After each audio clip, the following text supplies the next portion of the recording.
Hi, everyone. This is Boysen Hodgson with the Mankind Project USA. And this afternoon, I'm sitting with Sparrow Hart and Leo Horrigan. And we're going to be talking about a documentary film called Out of Our Heads, a film by Leo Horrigan and Alan Moore. Guys, thank you very much for joining me. Thanks for having us, Boysen. Yeah, good to be here. Glad to see you. So, Leo, I'm going to start with you. You brought the film to my attention not too long ago. And why did you make this film?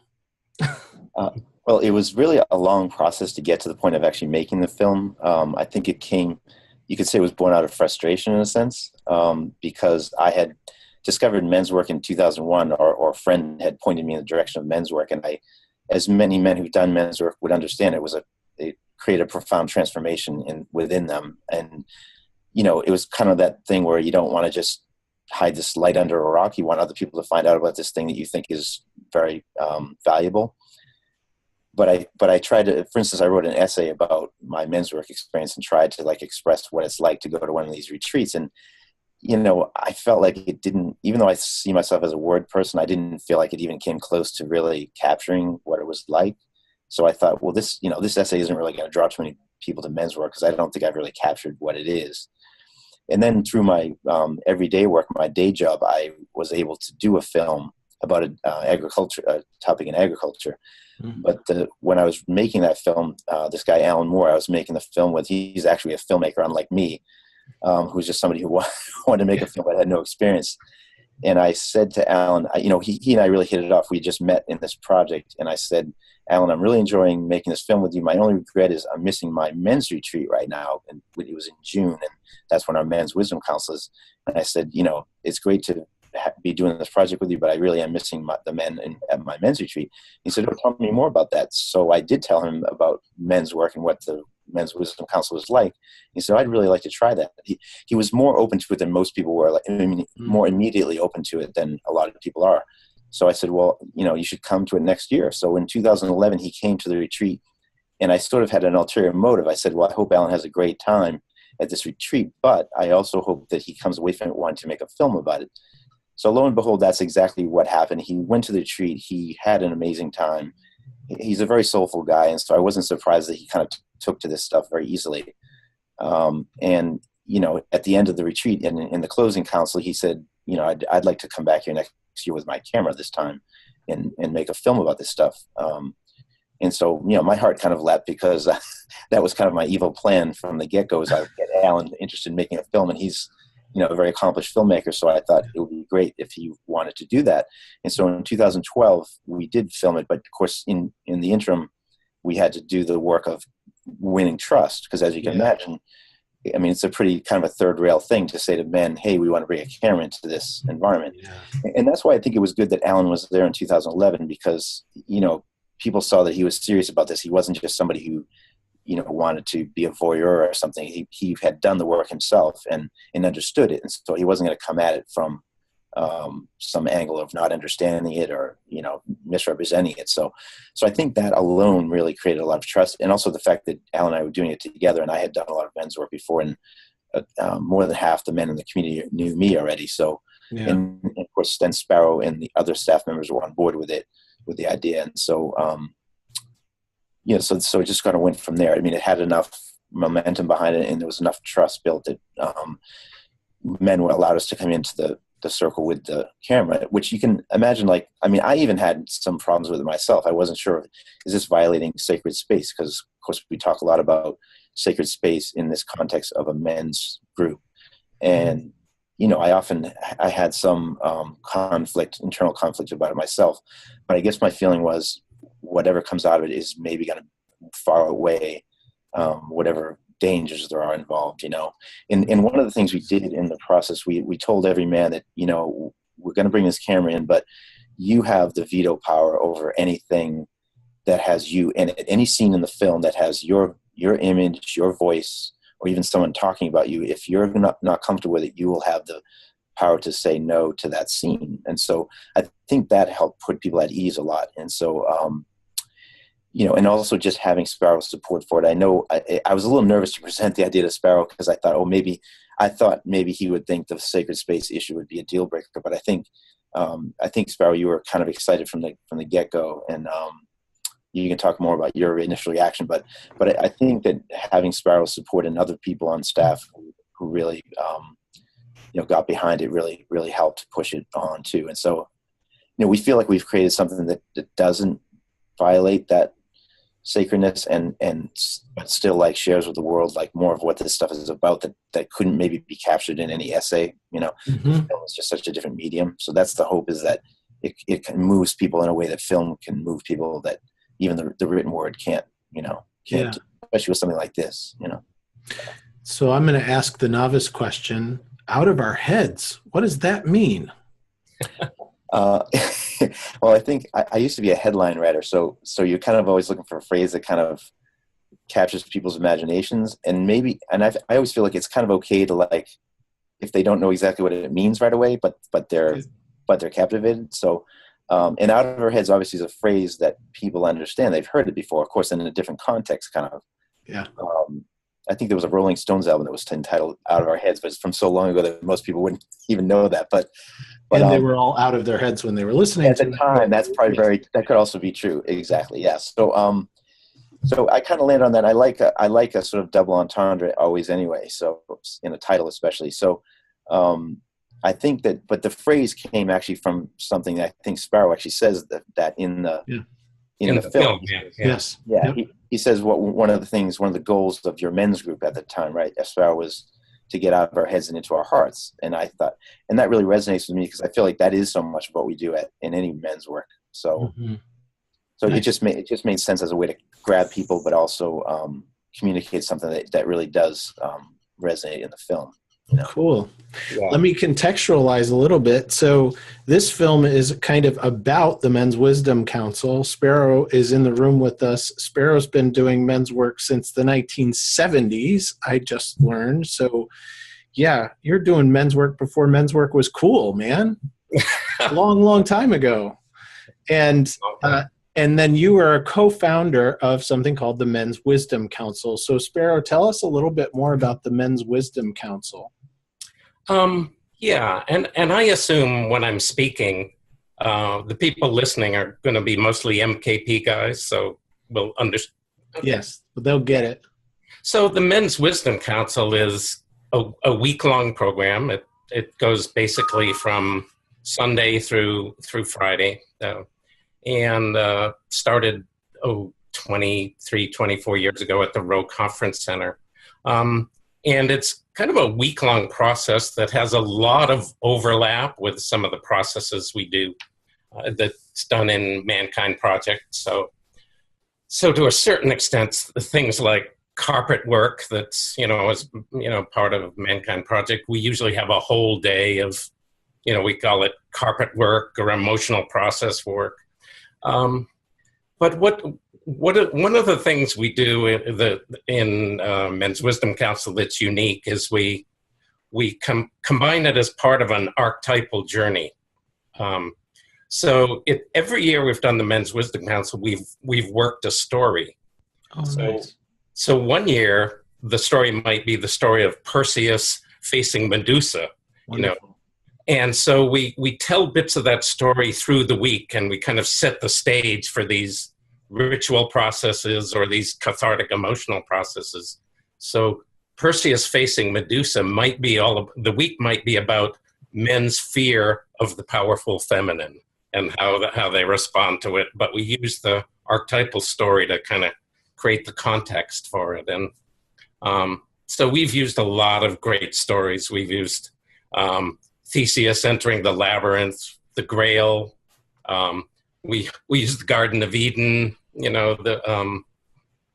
This past year we did the Odyssey. Again, it's the man who goes off to war to fight the battle, and then this long process of how does he get home, where he can go from that world to be a fit father and husband, and all of the challenges and the return. So it's essentially, in some sense, it has a lot of overlap with like the MKP New Warrior Training Adventure, but it kind of takes place over 5.5 days, and it's all kind of working in the context of this kind of large archetypal story about the heroic journey. So so it has those emotional, but we also do a lot of processes that are about bringing material up out of the unknown, essentially.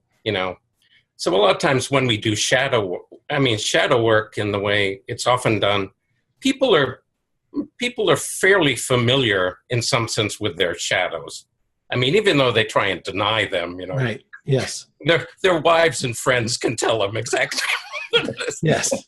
It may be denied, but it's not unknown. But we'll also do a lot of processes like holotropic breathwork and shamanic journeying to bring up stuff which is like maybe totally in the unknown. We come up with these kind of powerful processes that are really, in some sense, outside of the ego, because the personal shadow is pretty much, even though it's denied, it's still within the conscious self. So we do a lot of stuff to kind of try and bring up kind of our larger, archetypal kind of soul essences too, and work with those too. So it's a fun, crazy week. I don't know how many times myself or the staff has been in some process, and we'll turn to each other and go, I'm not quite sure whether, is this a sacred temple or is it a fucking zoo? And it's kind of, both are happening. It's always both. It's always both, yes. So, Leo, I watched the film, and there's some beautiful stories brought out in the film. There's some beautiful kind of storytelling through image and beautiful stories brought out in the film. And I think when you were introducing, it's really hard to describe what men's work is about. And I was struck by a couple of the stories in the film where, the kind of the gist of it is, I never thought I would be able to get in touch with this. And yet here I am now in touch with this, and the level of energy, the energy that's freed because of that. So speak to, now that you have a story on film, what is it that you're hoping to evolve in our culture? Well, it's interesting because at its basest level, the film is an advertisement for men's work, but obviously it's not just that. If it was just that, it wouldn't be so energizing to make the film. And you wouldn't need 35 minutes to do an advertisement for something, right?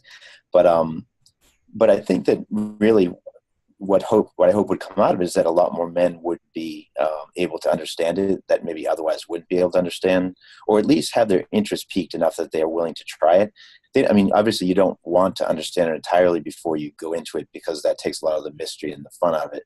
I'm kind of happy that the first time I went to a men's retreat, I didn't do exhaustive research about it. I think it would have put a bunch of preconceived notions in my head that probably would have been false anyway, and would have colored my experience. So I don't want that's one thing I guess I would stress, and maybe in every Q&A after the screening of the film, is that this film describes one men's retreat, and all men's retreats are not created equal. Everyone is different.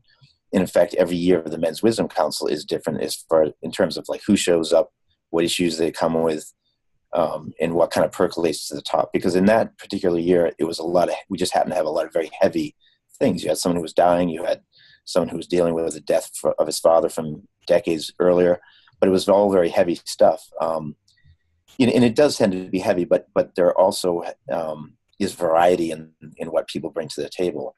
One of my regrets actually too is that, since Sparrow mentioned the zaniness of it, one of my regrets about the film is that I think it doesn't capture enough of the humor that happens at the retreats. Because certainly I've done a lot of crying at men's retreats because it's good, it's therapeutic, grief, expression of grief. But I've also never laughed as hard probably as I have at some of these retreats, and that's very obviously very therapeutic too. So I think at both ends, the grief and the joy and the zaniness are all, this therapy and all of it. And that's, I think, what what happens for me. And I think I'm not alone in that in this work. I'm sure the guys who are listening to this can totally relate. Mm-hmm. That there's a little bit of everything, and it's all kind of mixed up in a big stew that just, I don't know, just kind of like makes you feel a little more alive than you did before you got there, or actually a lot more alive. So, and that's what we try to carry. I mean, the hard part is carrying it then back into your day-to-day life that does that, or or understand it. But I think that's what I hope is that the film, people who have no experience of this or understanding, that they watch and they're like, oh, okay, I'm going to be a little less, next time somebody brings this up with me, I won't just say to them, oh, you just bang drums naked in the woods, right? They might have a more intelligent conversation about it that actually leads somewhere that's more productive, And, not to knock those people. I don't knock somebody for not knowing this stuff. Why would they know it? It's not like it's all over the mainstream media explaining what men's work is to people, And so I think, again, the film is helpful because it is hard to put into words, as you mentioned earlier too. So hopefully the film gets us over that hurdle a little bit of the lack of understanding. Someone said it was said fairly eloquently in the film also, around the context of that, oh, you bang drums naked in the woods. It's scary. Mm-hmm. Like, vulnerability between men, connection between men, in our culture immediately conjures up a whole lot of very, fearsome, taboo, mm-hmm. Stuff for a lot of guys. And I think that, you were able to show it's vulnerable. We're guys. We're guys doing stuff. Mm-hmm. And the other thing that I was struck by was cognitive dissonance that I experienced watching the film, seeing men cry, who I know are real men actually crying real tears about real things, is disconcerting in a way that watching a story, watching, a movie, a theatrical movie, you can see men scream and cry and bang things and, do all of this stuff. And it doesn't have the same dissonance. Oh, that's a real man shedding real tears, not an actor in a role in a story, enacting something. I just noticed that as I was watching the film that came up over and over. Even though you've experienced that in your men's work, you've experienced it a lot. Seeing it on film, seeing it on a screen, yes, and that I get that. Yeah, there is a big difference, and I totally appreciate the complexity of trying to capture it on film, because there is something kind of out of time and different, about the space created. Yeah, one of the things that I actually regretted about the film was a couple of things. There were some processes I thought that were incredibly powerful that mostly happened in the dark. So the footage of them came out poor, like the day of the breath work, it happens in the dark, all that loud music and working, and people, you could see people moving like shadows, but visually, that was not great visually, although it was certainly one of our most powerful days. So there's kind of always a loss that sometimes our most powerful things don't make good visual footage. And maybe that's okay. Yeah. And the dance with death happening at night, there was a little bit of footage of that around the fire, but again, that was something that couldn't really be caught. And this is something I think you mentioned, Boysen. There were also a lot of scenes there where men, having gone through some kind of a really big emotional process, and it's a hot day, and they are stripped down. They're maybe wearing just their underwear, and they're hugging in an embrace. And we thought, for the general population out there in middle class, this they might not want to see. Yeah. And to me, that's sad because it there is this sense of some of that kind of deep intimacy and really powerful, ferocious love, has to be kind of edited out to make it fit a film that might be seen by a broader audience. So. Yeah. Yeah, absolutely. Culture in Middle America. This is something that I also notice about the film, and something I notice in MKP, in different parts of the country as well, in the Mankind Project. There's not a whole lot of diversity in terms of, there were no African American men in the film, and this has been my experience oftentimes in some of our Mankind Project circles, that these things still kind of happen in a lot of places in a kind of white, middle class context. And just to notice that, and then also to notice, to know that in other parts of the country, there are lots and lots of Latino men who are starting to now do this kind of work. And in Chicago, there are many, many African American men who are really starting to do this kind of work in other contexts. So what you're representing is one path, one context for this, and there are many others that are happening out there as well. Yeah. Yeah. Which I appreciate. Yeah. So soul work, deep emotional work, connection to men, showing something on film that possibly hasn't been shown before in this way. Well done, Leo. Thank you.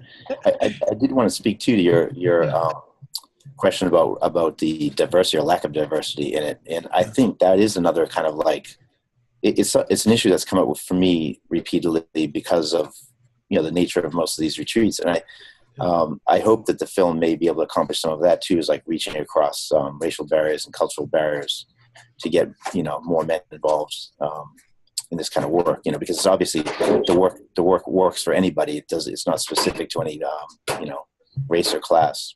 So.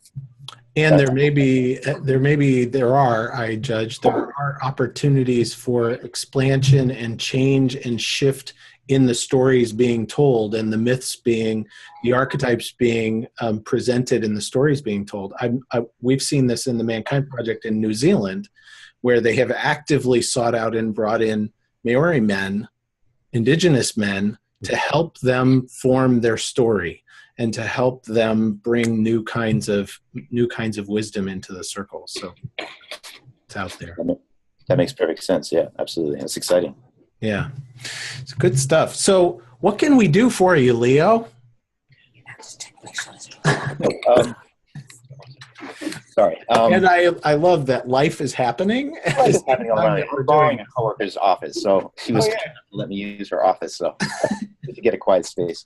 But So what can you do? Well, I think really, I should have realized this sooner, but at some point I said, guys in the Mankind Project are going to appreciate this film as much as the men who were at the Men's Wisdom Council, because they'll see some of their experience of men's work in the film.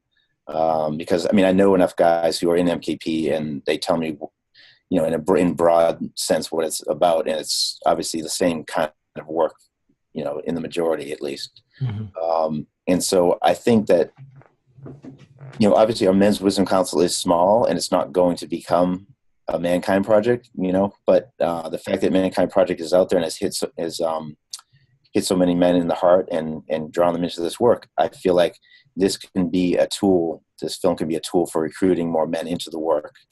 And I'm hoping that a lot of MKP guys watch it and feel like it's worth their time and their effort to get people to watch it. Like maybe that friend or neighbor who you've always thought, this guy would really enjoy men's work, but I can't really seem to convince him. Maybe if you invite him over to watch the film, he'll say, yeah, I get this, Yes. If we've done our job well, that's kind of what I hope would happen. And just multiply that by hundreds of times or thousands of times. Not to sound grandiose, but we know the power of the ripple effect, kind of that, if people get excited about something, they tell enough friends, suddenly it goes viral. And, that's what the internet has been about, obviously. So hopefully, I'm just hoping that something is ignited, some kind of, chord is struck that gets people to want to spread the word about it. Very nice. And I also know that right now, for another 8 days anyway, probably be 7 by the time this comes out, You have a Kickstarter campaign going to help you really jumpstart your promotion of this film. That's finished, and I had the opportunity to watch the whole thing. It's 42 minutes, and it's a totally digestible length. It shows what we're talking about here. So for 7 more days, there's a Kickstarter campaign where you can help guys. Hey guys, hi there out there. You can help get the film promoted. So Sparrow, last thing that you'd like to throw into the mix? Yeah, I guess what my hopes for the film is really, for me, in the broader context, and I think Mankind Project does this, Wisdom Council does it, but for me, in the broader context of men, and men really stepping into all they can be, and really owning some of the power, the rich history, the incredible, fierce love and passion that we can have for a life worth living.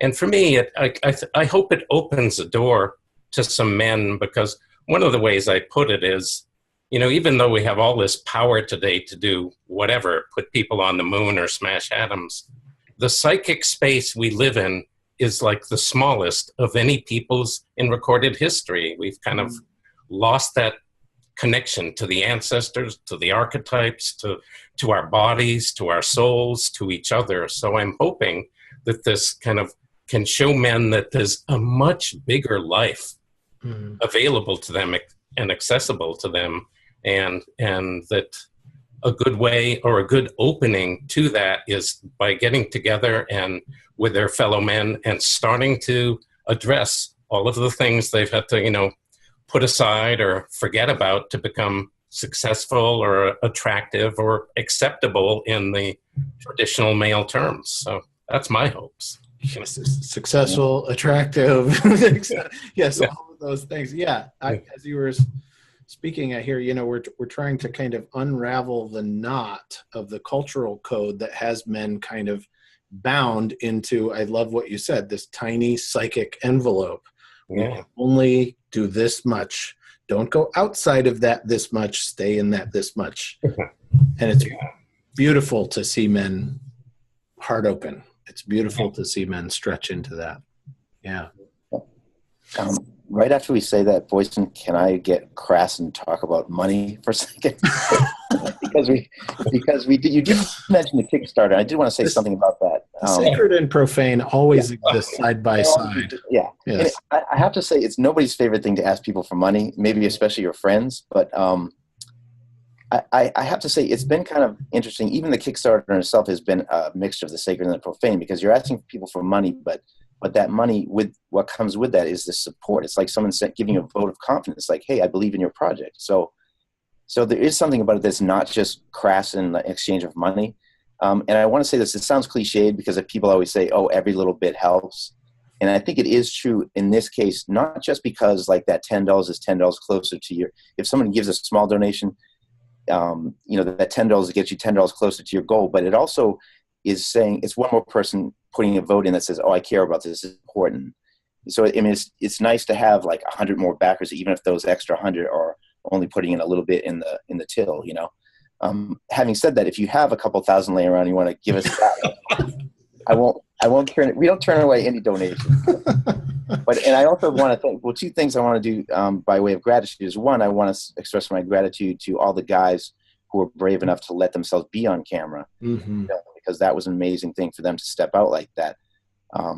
I only appear like in very, background scenes in the film. So in a way, I feel chicken shit that I wasn't one of the people who was like right out front, but they, showed a lot of bravery, a lot of courage to help us get this story out to the world about men's work. And then the other thing is just all the people who've already given to our Kickstarter campaign has been very I've spent some evenings being very choked up about the kinds of generosity that people have shown. So I just wanted to send a shout out to the people who've already given.